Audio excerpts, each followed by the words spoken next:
অন্ধ। আরে আমরা যেন মহারাজের কাছে ফেল না, কিছু একটা করতেই হবে। আমার মাথাটা গরম হয়ে যাচ্ছে। গোপালের মতন রাজসভার ময়লাকে যতক্ষণ না ফেলা যাচ্ছে ততক্ষণ আমার মাথা জ্বলন্ত কয়লা হয়েই জ্বলবে। পণ্ডিত মশাইয়ের মাথায় একটা বুদ্ধি আছে মন্ত্রী মশাই।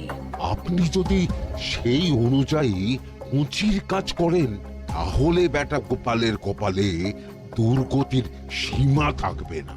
এই কি বুদ্ধি, কি বুদ্ধি?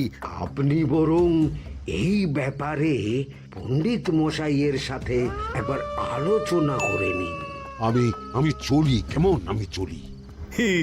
হ্যাঁ হ্যাঁ, এসো এসো এসো এসো।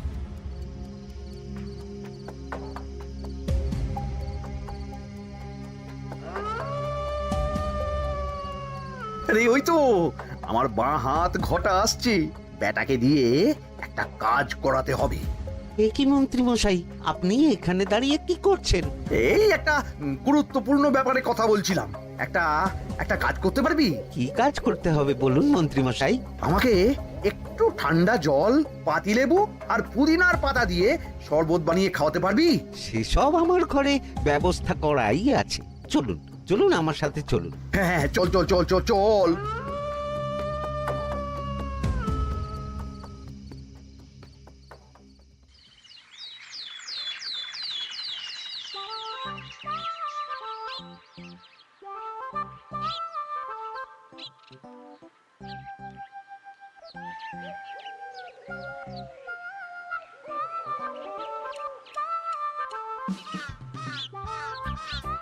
কি ব্যাপার পণ্ডিত, এত গুম মেরে আছো কেন? সকাল সকাল গিন্নি খুব বকেছেন মনে হচ্ছে। গিন্নির বাক্য সুধায় কান ভরে গেছে, আর কিছুই কানে ঢুকছে না। আরে দাঁড়াও দাঁড়াও পণ্ডিত, দাঁড়াও জ্যোতিষী। পণ্ডিত তো আমার কথা শুনতেই পেল না মনে হচ্ছে। তুমি তো দূর থেকে বলেছো, আমি তো বলেছি পাশ থেকে, তাতেও শুনতে পাইনি। কানের পোকা হলো নাকি? কি গো পণ্ডিত, ব্যাপার কি? কেমন বুঝছো? এ তো ভয়ানক কর্ণকোষ্ঠবদ্ধতার লক্ষণ। তুমি কচু বুঝেছো?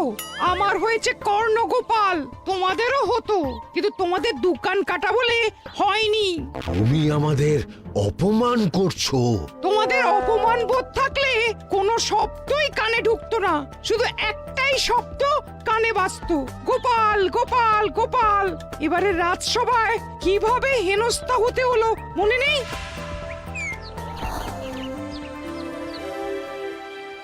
মহারাজ, একটা ভিক্ষা আছে। ভিক্ষার জন্য কৃষ্ণনগরের রাস্তাই সবচেয়ে উপযুক্ত জায়গা গোপাল, তুমি বরং সেখানেই যাও। মন্ত্রী, মন্ত্রী মশাই ঠিকই বলেছেন মহারাজ। যে যার নিজের জায়গা থেকে কথা বলে। কুকুর বলে ভৌ ভৌ, বেড়াল বলে মিউ মিউ, কাক বলে কা কা। মন্ত্রীর ভিক্ষার জায়গা কৃষ্ণনগরের রাস্তা, আর গোপালের ভিক্ষার জায়গা মহারাজ কৃষ্ণচন্দ্রের দুয়ার। বলো কি ভিক্ষা? বাড়িতে পুজো আছে মহারাজ, খরচা অনেক, কিছু ঋণ আবশ্যক। যদি 100 মোহর। ঋণ তোমাকে আমি দিতে পারবো না গোপাল। পুজো উপলক্ষে তোমাকে আমি 100 মোহর দিলাম। মহারাজ, আমিও ঠিক এই কথাটাই বলতে যাচ্ছিলাম। আমরাও তাহলে বাড়িতে পুজো করব। পুজোর জন্য আমাদের অনেক খরচ, তাই যদি... অবশ্যই অবশ্যই, কত ঋণের প্রয়োজন খাজাঞ্চির কাছ থেকে নিয়ে নিও, সুদটা আমি মাফ করে দিলাম। মহারাজ, গোপালকে দান আর আমাদের ঋণ? হ্যাঁ, কারণ তোমরা নিজেরা খাবে, কিন্তু গোপাল অন্যদের খাওয়াবে।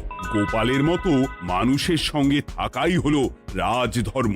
কিন্তু তাছাড়াও তোমরা হলে 80 যাই বেতন পাই দলের লোক। গত 1 বছরে তোমার কোন মন্ত্রণা দেশের কাজে এসেছে? পণ্ডিত কোনো নতুন তত্ত্ব শুনিয়েছে?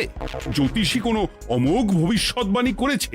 আর বৈদ্য 3 বছর ধরে আমার হাঁটুর ব্যথা সারাতে পারেনি। কিন্তু গোপাল, গোপালের ভাঁড়ে হাস্যরসের কখনো অভাব হয়নি।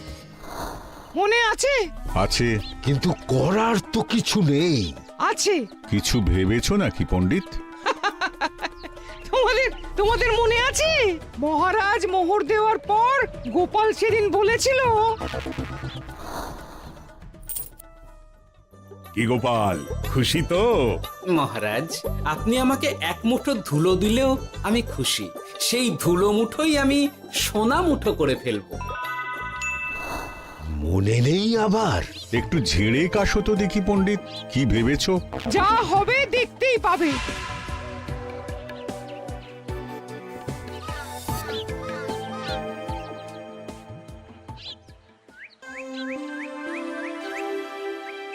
মহারাজের জয় হোক, মহারাজের জয় হোক। ওরে বাবা, এই যে সকাল সকাল চান করে ঠান্ডা লেগে গেল মনে হচ্ছে। মহারাজ, ওই কবি গান উপলক্ষে গত মাসটা আমি কৃষ্ণনগরের কোণে কোণে ঘুরে বেরিয়েছি। প্রজাদের মধ্যে একটা অসন্তোষ আমি লক্ষ্য করেছি মহারাজ। অসন্তোষ? আমি তো জানতাম আমার শাসনে প্রজারা সুখে আছে। সুখে তারা ভাসছে মহারাজ, কিন্তু একটাই অসুখ, তারা মহারাজের দর্শন পায় না। তারা মহারাজের পদধূলির জন্য আকুল হয়ে আছে, মহারাজের দর্শন পাওয়ার জন্য চাতকের মতো অপেক্ষা করছে। চিত্রকরকে দিয়ে চিত্র অঙ্কন করিয়ে বিলি করে দিলেই হলো।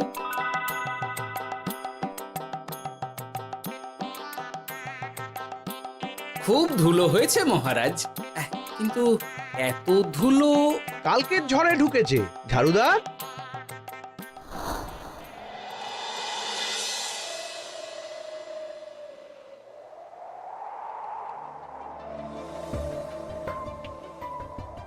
এই সুযোগ, রাজসভা ফাঁকা, এমন ঝড় যে পেয়াদারাও বাইরে নেই। কাজটা সেরে ফেল, বুঝলি?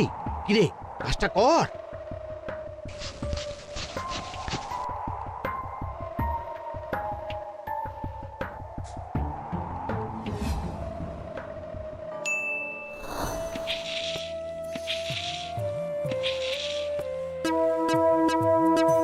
এত ধুলো! উফ, মহারাজ, কাল ঝড়টা বড় সাংঘাতিক হয়েছিল। তা বটে। আচ্ছা গোপাল, তুমি বলেছিলে মহারাজ তোমাকে এক মুঠো ধুলো দিলেও সেটা সোনা হয়ে যাবে। এখনো সেই কথাই বলছি। মন থেকে বলেছিলে না মহারাজকে তেল দেবার জন্য? তেল দেওয়ার দায়িত্বটা তো আপনি নিজের কাঁধেই নিয়ে ফেলেছেন। আমি যা বলি সত্যি বলি। আজ যদি এই 4 ঝুড়ি ধুলো মহারাজ তোমাকে উপহার দেন, তখনও একই কথা বলবে? নিশ্চয়ই। মহারাজ, গোপালকে এই 4 ঝুড়ি ধুলো দেওয়ার হুকুম হোক। কি গোপাল, আমি তোমাকে যদি এই ধুলোর ঝুড়িগুলো দিই, তা থেকে সোনা আসবে নাকি? আসবে মহারাজ, মোহরের বস্তা আসবে। যদি না আসে, আপনি বলুন। তোমাকে কৃষ্ণনগর ছেড়ে চলে যেতে হবে। রাজি? আর যদি আমি পারি, তাহলে আপনাকে এই মন্ত্রীর চাকরি ছেড়ে দিতে হবে। কি রাজি? কি মন্ত্রী, রাজি? রাজি। গোপাল? রাজি মহারাজ। আচ্ছা, আর কেউ মন্ত্রীর পক্ষে বাজি ধরেছেন নাকি? হ্যাঁ, আমি আমি আমি আমি ও গোপাল এবার যে মরণ কুয়োতে ঝাঁপিয়েছে, সেখান থেকে আর উঠে আসতে পারবে না। কুলো থেকে মোহরের বস্তা আসবে, এ হচ্ছে গোপালের উন্মাদ রোগের শুরু। দেমাক দেমাক, মহারাজের পিঠ চাপড়ানি পেয়ে পেয়ে গোপাল ভেবেছে যে ও সব কিছু করতে পারে। এবার শুধু সেই দিনটার অপেক্ষা, যেদিন গোপালকে উল্টো গাধায় চড়িয়ে কৃষ্ণনগর থেকে বার করে দেব। এতটা নিশ্চিন্ত হবেন না মন্ত্রীমশাই। গোপাল কিন্তু হালকা কথা ছুঁড়ে দেওয়ার লোক নয়। কি বলতে চাইছো পণ্ডিত? ওই 4 ঝুড়ি ধুলো থেকে মোহরের বস্তা আসবে? না, তা বলছি না। অন্য জায়গা থেকেও তো মোহরের বস্তা আসতে পারে। তার সঙ্গে ধুলো মিলিয়ে দিলেই কেল্লা ফতে। গোপালের নিশ্চয়ই কোনো পরিকল্পনা আছে। গোপালের সব পরিকল্পনার গোড়া মেরে রেখে দিয়েছি পণ্ডিত। ঘটা আছে গোপালের পেছনে, আর ঘটা আছে গোপালের বাড়ির পাহারা। লুকিয়ে কিচ্ছু করতে পারবে না। আরে ওই তো বটা আসছে। বেল্লিক, উল্লুক, তোকে আমি জল বিছুটি দেওয়াবো। গোপালকে ছেড়ে চলে এসেছিস কেন? ছেড়ে আসবো কেন মন্ত্রী মশাই? গোপালকে ওর বাড়ির সামনে ছেড়ে এসেছি। ওখানে তো ঘটা আছে। ও বড্ড ঘুরিয়েছে বেটা। কোথায় কোথায় গিয়েছিল গোপাল? 4 ঝুড়ি ধুলো নিয়ে বেটা বাড়ির উল্টো দিকে হাঁটা দিল। চললাম পিছু পিছু। যাচ্ছিল কোন দিকে? নদীর দিকে, কিন্তু গোপাল দাঁড়ালো যদুর বাড়ির সামনে। এই যদু হলো সেই লোক যে লোকজনের বাড়িঘর কেনা বেচা করে আর লোক ঠকায়। আগে রাজধানীতে থাকতো। বেটা রাজধানী থেকে এই কৃষ্ণনগরে পালিয়ে এসেছে, এখানেও লোক ঠকাচ্ছে, কিন্তু বেটা এত চালাক যে কিছুতেই ধরা যাচ্ছে না। এইরকম লোককে ধরাচ্ছে হাতে রাখা ভালো নয় কি মন্ত্রী মশাই? সে তো জানি, কিন্তু ওর ওপর মহারাজের কড়া নজর আছে। এখন ওর সঙ্গে সম্পর্ক রাখা খুব ঝুঁকি। যাই হোক, তারপর হ্যাঁ, তারপর যদু, যদু রে, গোপাল খুড়ো, আরে তুমি এখানে কি করছো? দেখতেই তো পাচ্ছিস ধুলো, তবে যে সে ধুলো নয়, মহারাজ কৃষ্ণচন্দ্রের পদধূলি। শুনিসনি বোধহয় এখন কৃষ্ণনগরে সবচেয়ে বেশি চাহিদা মহারাজের পদরেণু।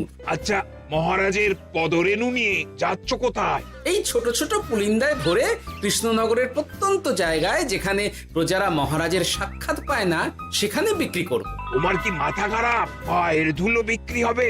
ওরে, গতবারে মাত্র 1 ঝুড়ি ধুলো 1000 মোহরে বিক্রি করেছিলাম, এবারে 4 ঝুড়ি।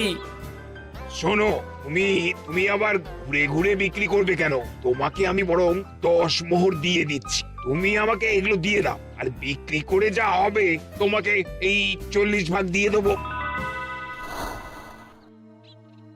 ওই 10 মোহরে বদমাস যদুকে ধুলো বেচে গোপাল বাড়ির দিকে চললো। বাড়ির সামনে অব্দি পেছনে পেছনে গিয়ে তারপরে এই আপনাদের কাছে আসছি। বলিস কি রে, ধুলো বেচে 10 মোহর? ও মন্ত্রী মশাই, গোপাল তো একেবারে নাড়ি ধরে টান মেরেছে। গেল রাজসভায় এমন সুখের চাকরিটি গেল, এবার আবার রাস্তার ধারে গিয়েই বসতে হবে। এবার নবাবের দরবারে জায়গা আছে কিনা খোঁজ করি গিয়ে। তাত্তেরি 10 মোহর আর 1 বস্তা মোহরের মাঝখানে অনেক রাস্তা, সেই রাস্তায় আমি লোক বসিয়ে রাখবো। আরে আরে, ওই তো তোমার ঘটা আসছে। এই তুই গোপালের ঘরের পাহারা ছেড়ে এলি কেন? গোপাল নেই নেই নেই নেই নেই নেই।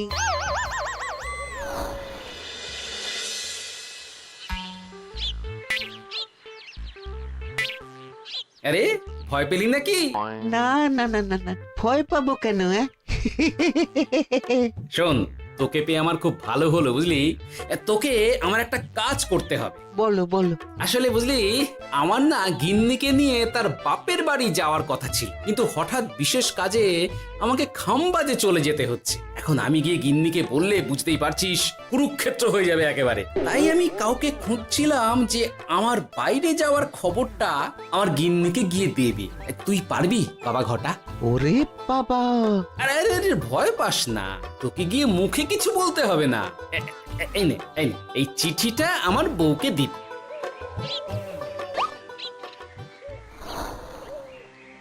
কৃষ্ণনগর ছেড়ে চুপি চুপি চলে যাচ্ছি, চালাকিটা দেখেছেন? ওসব চালাকি আমি তুড়ি মেরে উড়িয়ে দেব। কি করবেন? চারিদিকে আমি অশ্বারোহী গুপ্তচর পাঠাচ্ছি, গোপালকে কোনো চালাকি করতে দেব না।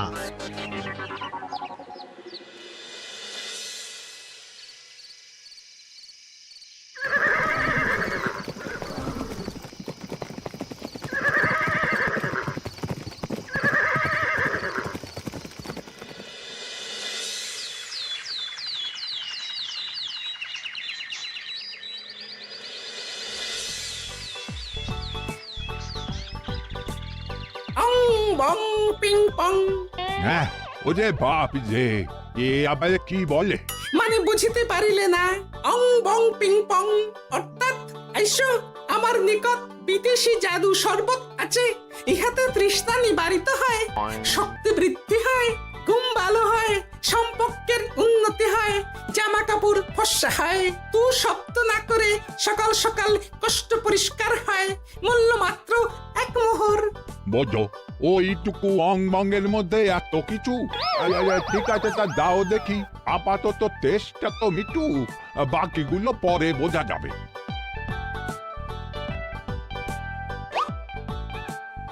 আহা, বড় ভালো খেতে তো। ঠং ঠং অর্থাৎ শক্তি বৃদ্ধি হলো। হ্যাঁ, হ্যাঁ, মনে হচ্ছে গায়ে যেন দুগুণ বল পাচ্ছি। কি হয়েছে ভাই? এ কে? এ ভিন দেশ থেকে জাদু শরবত নিয়ে এসেছে গো। জাদু শরবত ভিনদেশ? একেবারে বহু ভুজা শরবত। খেলে তেষ্টা যাবে, গায়ে জোর হবে, ঘুম হবে, সম্পর্ক ভালো হবে, জামা কাপড় ফর্সা হবে, সকালে হ্রাস করে পেটও পরিষ্কার হবে। সে কি? দাও গো ভাই, আমাকেও দাও। গুড় জল, সঙ্গে একটু ভাজা মশলা, আমচুর আর বিট নুন, শুদ্ধ দেশি জিনিস। জানলে কেউ ছুঁয়েও দেখতো না, কিন্তু একটু বিদেশি গন্ধ দিতেই একেবারে হট্ট মেলা। আরে তোমরাও এসেছো দেখছি। সং সং শঙ্কা, লং লং লঙ্কা। মানে অর্থাৎ এই শরবত খেলে আর শঙ্কা নাই, বুদ্ধি লঙ্কার মতন ঝাল হয়ে যাবে। তারপর ডং ডং ডঙ্কা, টং টং টঙ্কা, ফাইন ফাইন, অর্থাৎ টাকা আসবে আমার কাছে।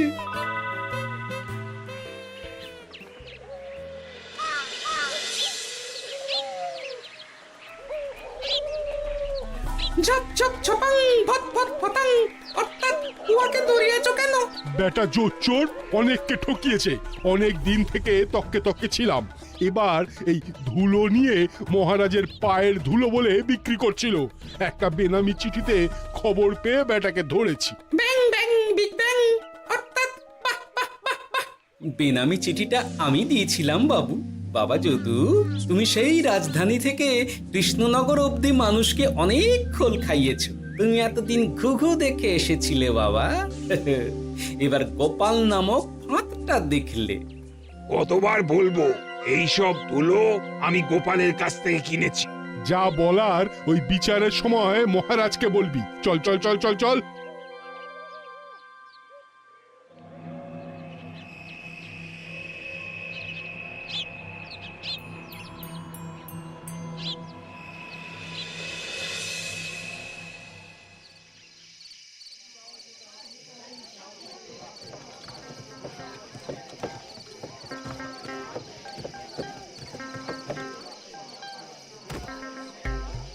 ঝন্টু মন্টু ননাঙ্কু।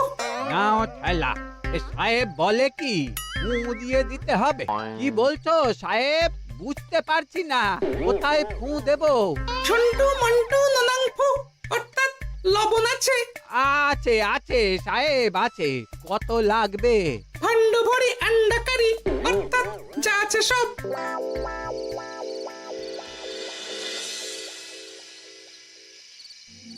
ব্যাস, মোটামুটি আশেপাশে সব দোকানের নুন এখন আমার জিম্মায়। এবার আসল মজা শুরু হবে।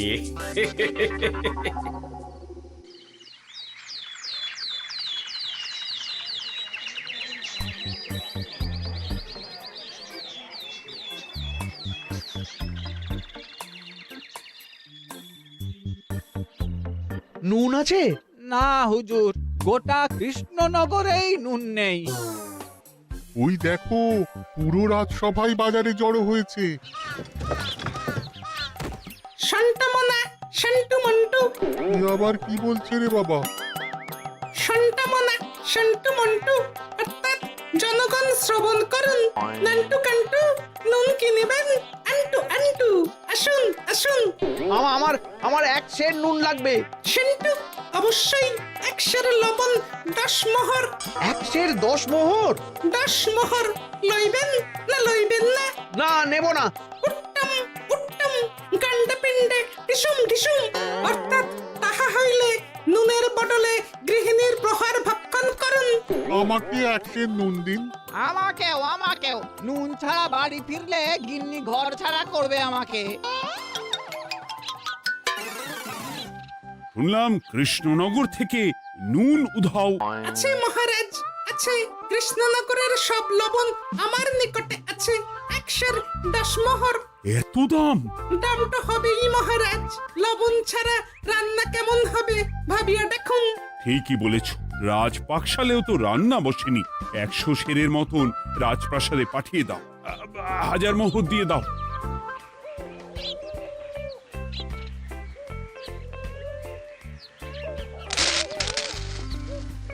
ব্যাস 1 বস্তা মোহর হয়ে গেছে। গোপাল? হ্যাঁ মহারাজ, গোপাল, যে 4 ঝুড়ি ধুলো থেকে 1 বস্তা মোহর রোজগার করেছে। ইয়া বাত! চলো রাজসভায়, পুরো গল্পটা শুনতে হবে। সকলেই এসো তাহলে রাজসভায়। কিন্তু মহারাজ, যারা বাজি হারলো তাদের তো চাকরি গেছে, তো তারা রাজসভায় যাবে কি করে? ঠিক ঠিক ঠিক বলেছ। আর যারা বাজি হারলো তারা বাদ, বাকিরা চলো। এই সেরেছে, গোপাল তো আবার বাজি মেরে দিল। ও মহারাজ, আমাদের দেখুন। ও মহারাজ, আমাদের দেখুন। ও মহারাজ।